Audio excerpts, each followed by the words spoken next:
Welcome back to your Feel Good Breakfast show, Expresso, right here on SABC3. I just want to ask if you guys are okay, Ninjani, man. I feel like the atmosphere is a little bit tense, the fear is rising. How are you doing? Please keep in touch with us on our social media platforms using the hashtag Expresso Show now. Throwback, not really, on the 21st of March, actually, 2020, this coming weekend, the Cape Town Carnival would have brought art, passion, music and magic to the streets of Greenpoint in Cape Town.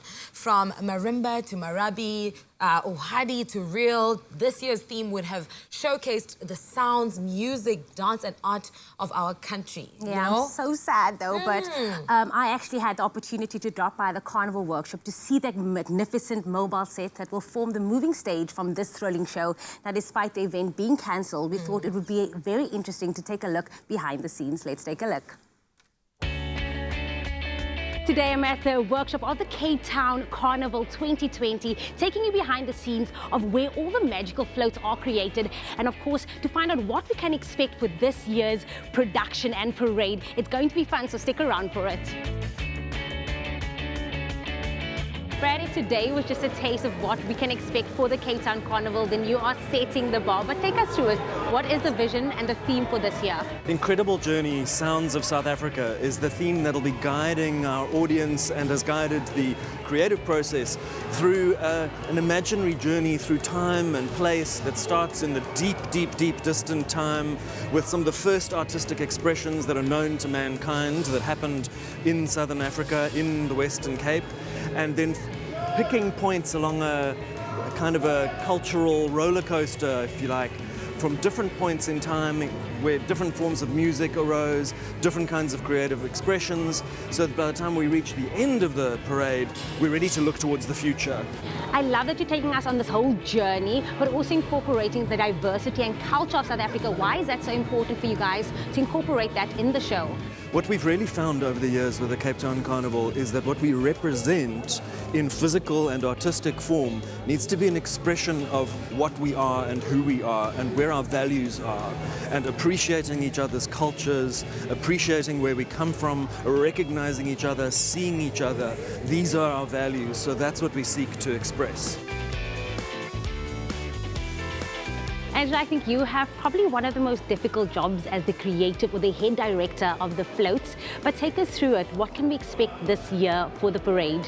Okay, so this year we are going taller and bigger than we've done before, so that's definitely our step up.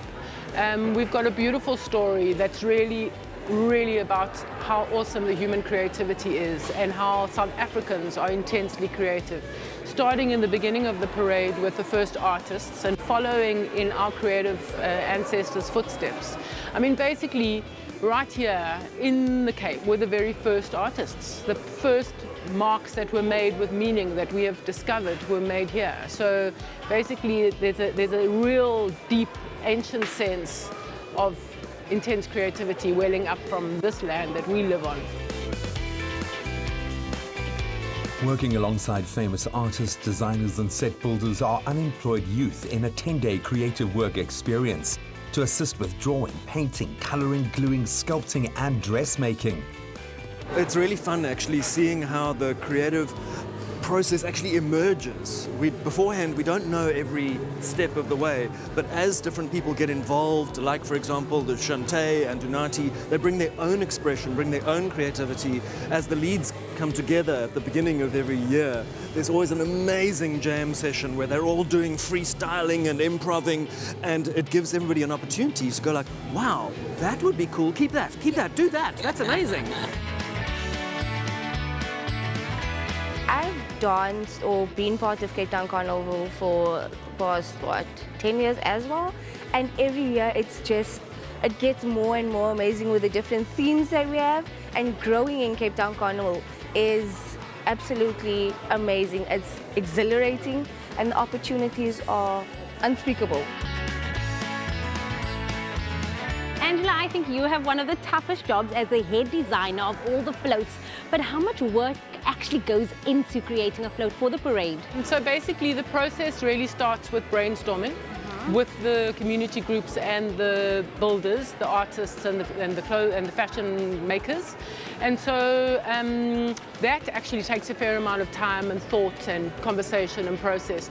But it's also the magical part where we really have the conversations. And Cape Town Carnival always comes up with challenging themes. And then from that, what we do is we gather all those ideas and all those conversations and images that come up through a whole, extended family and condense them into concepts. But really when the pressure starts building is when we've got to get them into design form and ready to build.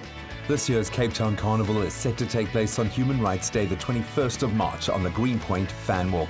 Here's wishing all those who've brought it to life just success.